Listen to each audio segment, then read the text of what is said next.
Hi there, Libra. Thank you for joining me for your monthly forecast for November. The sun's in the part of your horoscope that's to do with your values, to do with everyday finances as this month begins. But Mercury is in a much more bubbly part of your scope.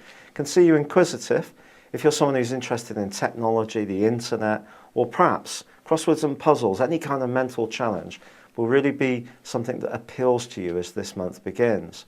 But Venus, your ruler, is in direct combat with Uranus in the first week of this month, suggesting that something unpredictable could happen in your love life, but that may be just what you want.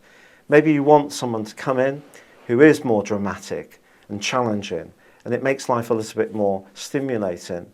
Or it's possible that if you're in a settled relationship, one of you feels that it has to be shook up to rediscover the spark. And again, that can be a very positive thing to happen. But then on the 6th, Mercury starts to go backwards in a retrograde.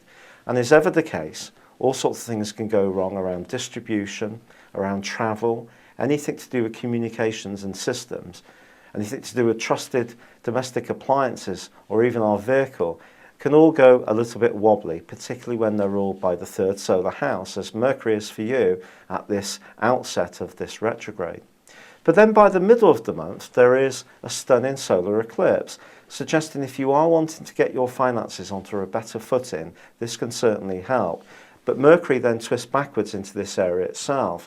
So you can't take anything for granted, and being really attuned to the detail of things. The small print is very, very important. So when you get your bank statement, check it meticulously.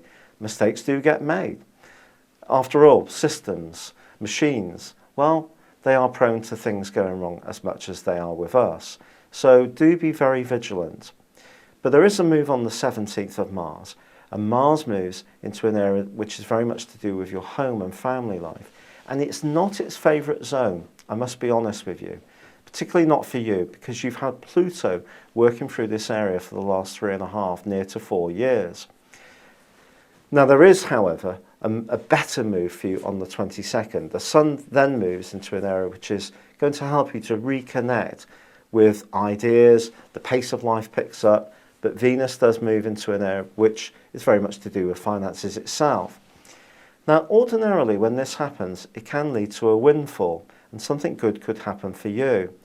But unfortunately, it immediately is met by Saturn, suggesting that even if some money does come your way, there could be something that demands a cost, which means that it flows out in expenditure. So be cautious, don't be too quick to flash out money, especially if you're thinking about starting to plan for investing in Christmas presents. And then Mars and Pluto get side by side in the last week of this month. And I have to be honest with you, this could see your emotional state being quite unsettled, particularly if you feel that there are people, perhaps around the arrangements for Christmas in the family, who are not very tuned into your needs, tend to tell you what arrangements have been made rather than including you. Or it could be your own inner emotional situation feels very, very restless and unsettled. This is not a good time to be around anyone who tends to undermine your confidence, or is a person who drains you in any way. You need to be around people who affirm who you are, who are very positive and nurturing. So do bear that in mind. It's been a pleasure being with you. Thank you for joining me. Good luck and goodbye for now.